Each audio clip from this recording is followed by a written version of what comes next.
Welcome to KR engineering and career guidance YouTube channel.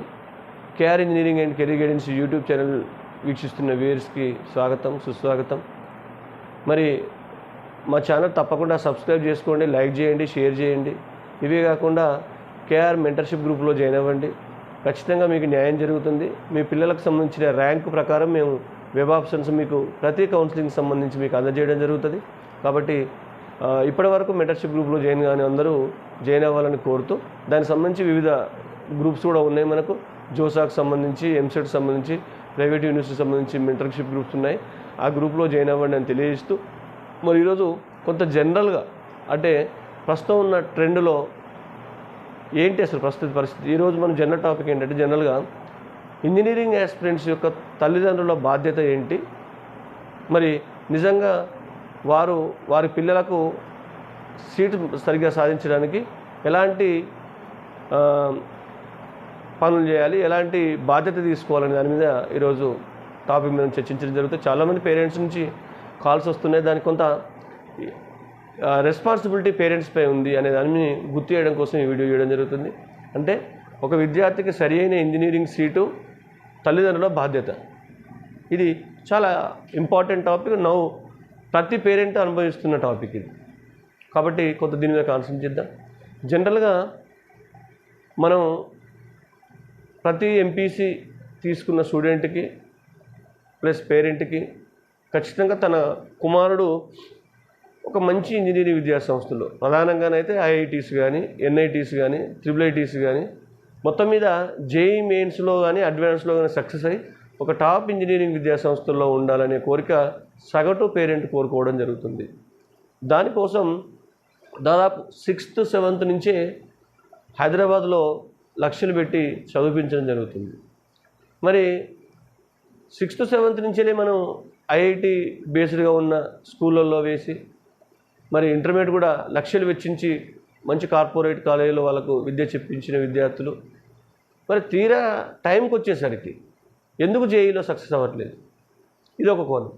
మరి ఒక normal కాలేజీలో చదువుకొని, ఫర్ ఎగ్జాంపుల్ సిద్దిపేట లాంటి జిల్లా హెడ్ క్వార్టర్ స్కూళ్ళల్లో చదివి, మరి కొంత ఒక కార్పొరేట్ కళాశాలలో చదువుకొని, మరి 2 years కార్పొరేట్ కళాశాలలో బాగా కష్టపడి ఎందుకు కొంతమంది విద్యార్థులు అడ్వాన్స్లో మంచి ర్యాంక్స్ సాధిస్తున్న దాన్ని మనం చూస్తున్నాం. అంటే ఇక్కడ తేడా ఏంటంటే 6th, 7th నుంచి చదివిన విద్యార్థికి ఇంటర్ వరకు కార్పొరేట్లో చదివినా సీట్ రాలేదు.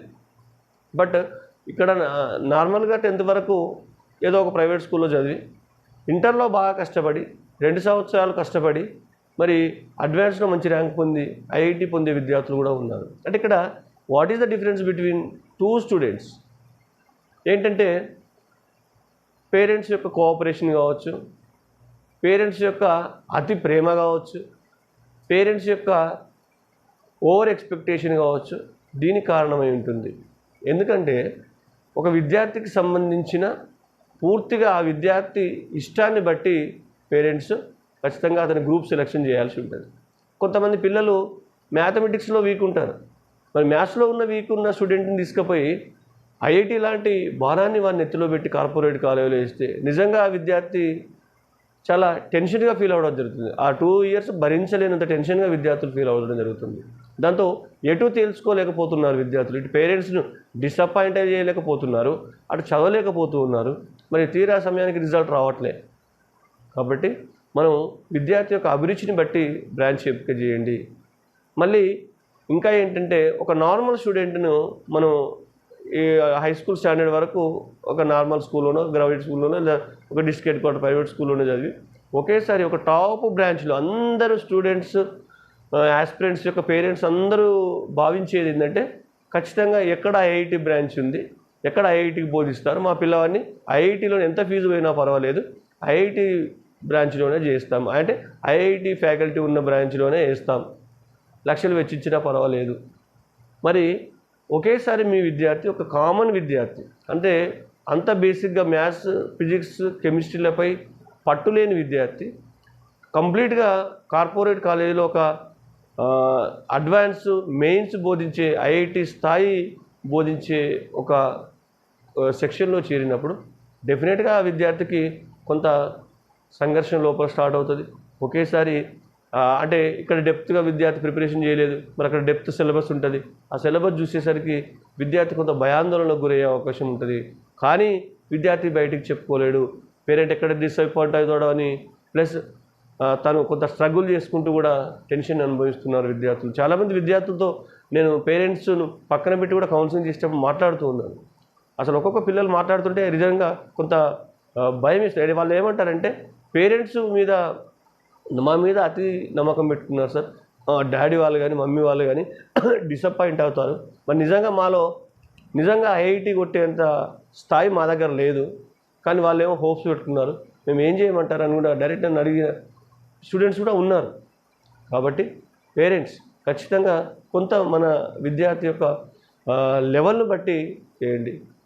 ఎందుకు ఒక నార్మల్ స్టూడెంట్ ఉన్నాడు, ఆయనకు ఒక నార్మల్ బ్రాంచ్లో వేయండి, లేకపోతే ఐఐటి సెక్షన్లో దానిలో కాకుండా ఎంసెట్ బ్యాచ్ అంటే కొద్దిగా సింపుల్గా చదువు రాకపోయినా పర్లేదు, కనీసం ఎంసెట్ టాప్ కాలేజీలో కొట్టుకునే సెక్షన్లలో వేయండి.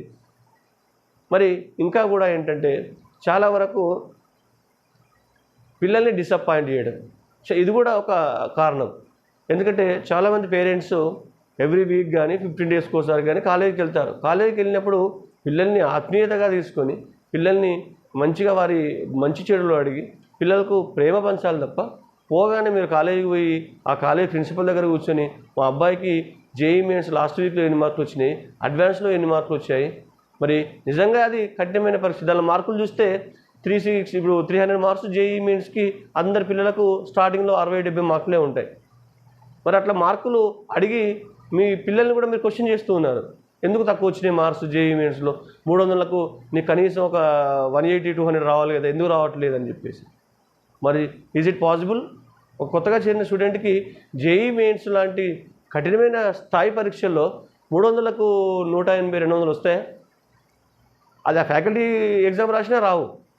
మరి ఇక్కడ ఏంటంటే పిల్లల్ని అభిరుచి కల్పించండి, ప్రధానంగా వారి ప్రేమతో గెలుచుకోండి పిల్లల్ని. ఏంటి అంటే ఒకేసారి ఇట్లా ప్రెజర్ చేసి తీరా టైంలో రిజల్ట్ రాకపోయేసరికి మళ్ళీ వాళ్ళని నిందించడం, మీరు హై ఎక్స్పెక్టేషన్ పెట్టుకొని వాళ్ళ స్థాయిని గుర్తించకుండా మళ్ళీ ఎందుకు నిందించడం అనేది కొంత తగ్గాల్సిన అవసరం ఉంది. మరి డెఫినెట్గా కొంత ఫైనాన్షియల్గా మనకుంటే ఒకవేళ ఈ జేఈ కానీ ఎంసెట్ కానీ రాకపోయినప్పటికీ కొన్ని లక్షలు, ఒక 7-8 లక్షలు పెడితే మంచి బ్రాండెడ్ యూనివర్సిటీలో చదివించవచ్చు.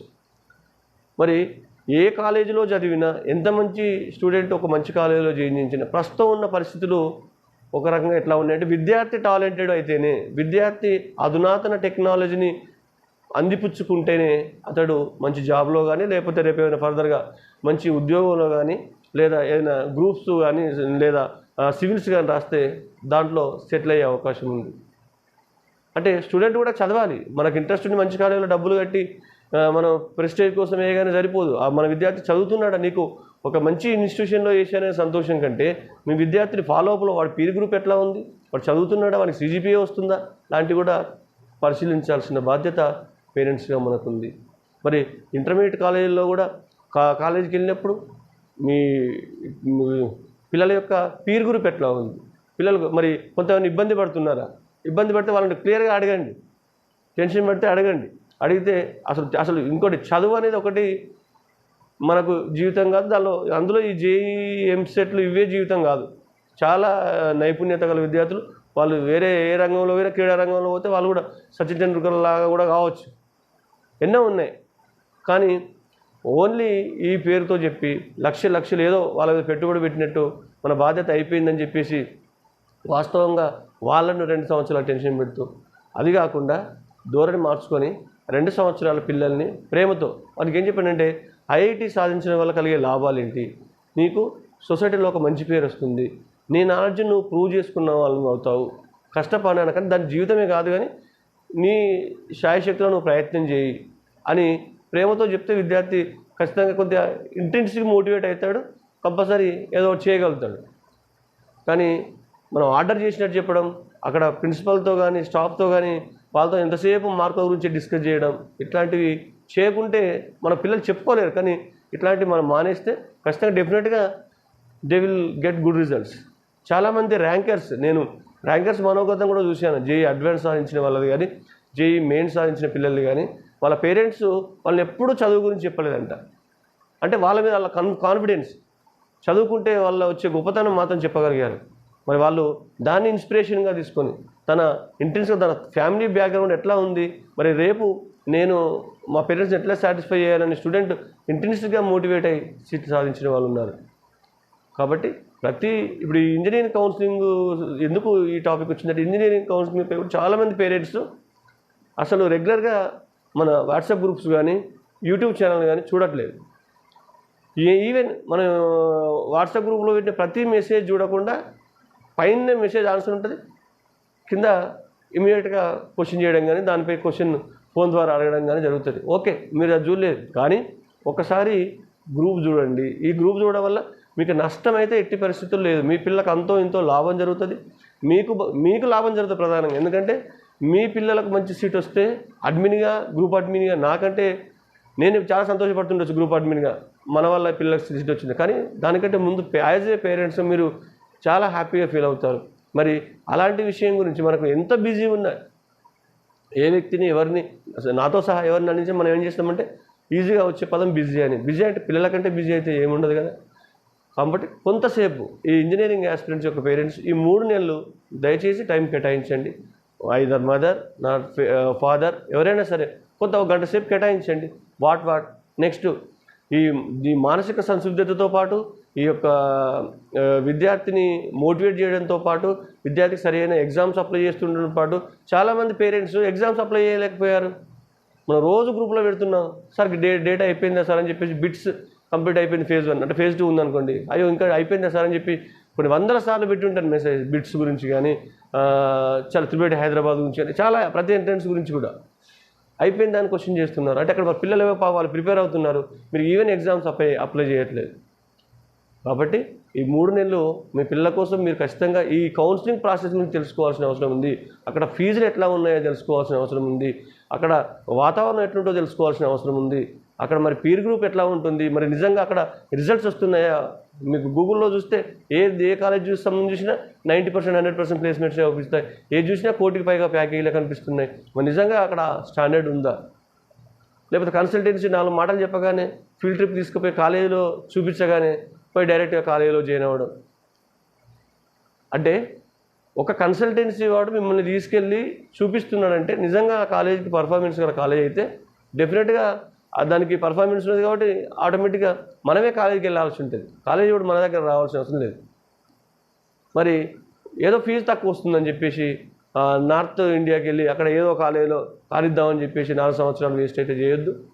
ఈ 3 మంత్స్ 90% 90 డేస్లో కౌన్సిలింగ్గా సీట్ తెచ్చుకునే ప్రయత్నం చేయండి. ఎస్, మీకు కొంత భారమైన మంచి ఇన్స్టిట్యూషన్స్ ఉన్నాయి, బిట్ కావచ్చు, ఎస్ఆర్ఎం కావచ్చు, ఎంసెట్ రాకపోతే టాప్ కాలేజ్ రాకపోతే, జేఈ మెయిన్స్ రాకపోతే బిట్, ఎస్ఆర్ఎం, లేకపోతే శివనాడార్, లేకపోతే అమృత, కామెడికే, మణిపాల్, ఎల్ఎంఎన్ఐటి, లేకపోతే Dhirubhai Ambani university. These are the sum branded universities. ఇవి ఎప్పుడు స్టేబుల్గా ఉంటాయి.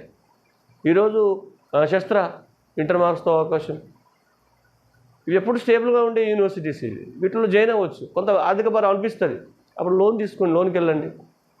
కానీ ఏదో మా పని అయిపోతుందని చెప్పేసి ఏదో ఒక యూనివర్సిటీలో జాయిన్ చేయించొద్దు. 4 సంవత్సరాలు మీ పిల్లలది వేస్ట్ చేయించొద్దు. 99% we will get seat from counselling ద్వారానే సీట్ రావడానికి కంపల్సరీ నేను కూడా ప్రయత్నం చేయడం జరుగుతుంది. మీరు కూడా నాకు కొద్దిగా కోఆపరేట్ అంటే మీరు గ్రూప్ ఫాలో అవుతూ మీ యొక్క డౌట్స్ క్లారిఫై చేసుకోండి. అదే మీ యొక్క కోఆపరేషన్. డెఫినెట్గా నేను కౌన్సిలింగ్ ద్వారా, వెబ్ ఆప్షన్ ద్వారా నేను ఖచ్చితంగా మంచి సీట్ ఇప్పించే ప్రయత్నం అయితే చేయగలను. కాబట్టి ఈ 90 రోజులు పిల్లలు చదువుతూ ఉన్నారు, కష్టపడతారు. డెఫినెట్గా వాళ్ళ సైడ్ నుంచి వాళ్ళు ఓకే ఉన్నారు. పేరెంట్స్ మీరు కొంత బాధ్యత తీసుకొని రోజుకు అర్ధగంట, గంట సేపు పిల్లల చదువుపై, అప్డేట్స్పై సమయం కేటాయించి, దీంతో పాటు ఆర్థిక వనరులు కూడా మనం ముఖ్యం. ఇప్పుడు మన ఫీజు కట్టేది ఉంటుంది. ఇప్పుడు ఆల్రెడీ మనం ఏప్రిల్ ఎండింగ్ అంటే మేకి వచ్చినట్టే దాదాపు. మరి కౌన్సిలింగ్లో సీట్ రాగానే వితిన్ 3 డేస్లో లక్షలు కట్టాల్సి ఉంటుంది. ఇప్పుడు ఇంజనీరింగ్ సీట్ తెలంగాణలో వచ్చింది. ఇంతకుముందు 1,50,000, 1,60,000 మ్యాక్సిమం ఉండే ఫీజు. ఇప్పుడు రేపు 2,50,000 కాబోతుంది. 2,50,000 ప్లస్ హాస్టల్ ఫీజు 1,50,000, 4 లక్షలు అయితే నీకు తెలంగాణలో టాప్ కాలేజీలో వచ్చినా కానీ కనీసం 3.5, 4 లక్షలు మీ దగ్గర ప్రిజర్వ్ చేసి పెట్టుకోవాల్సింది. లేదు బిట్ లాంటి ఇన్స్టిట్యూషన్లో సీట్ వచ్చింది, కేటగిరీ 3, 4, కేటగిరీ 1, 2లో రాలేదు, 3, 4, 5లో వచ్చింది. 5 నుంచి 6.5 లక్షల వరకు మీరు రిజర్వ్ చేసి పెట్టుకోవాల్సింది. అంటే ఇవి కూడా సిద్ధంగా చేసుకోవాల్సింది. జేఈ మెయిన్స్ ద్వారా జోసా కౌన్సిలింగ్లో వితిన్ 2 డేస్లో, అంటే అక్కడ చాలా తక్కువ ఉంటుంది యాక్సెప్టెన్స్ ఫీజ్, జస్ట్ 40,000 ఉంటుంది అనుకోండి. 40,000 కట్టిన తర్వాత మళ్ళీ పార్షియల్ అమౌంట్ ఉంటుంది, అది పే చేయాల్సి ఉంటుంది. జేఈ అట్లా వస్తే కొంచెం ఫీజు తక్కువనే ఉంటుంది. కానీ ప్రైవేట్ యూనివర్సిటీస్కి వెళ్ళినప్పుడు కూడా మరి ఇమీడియట్గా 3 డేస్లో ఫీజు కట్టాలంటే అప్పుడు అమౌంట్ గురించి ఆలోచించడం అనేది సరే. ఎందుకంటే చాలామంది పేరెంట్స్ మనకు టచ్లో ఇట్లా ఇవన్నీ దగ్గరగా పంచుకుంటారు కాబట్టి ఈ విషయం తెలియజేయడం జరుగుతుంది. Thank you one and all. అందరికీ మంచి సీట్ రావాలని మనస్ఫూర్తిగా కోరుకుంటూ మీ కేఆర్ గైడెన్స్.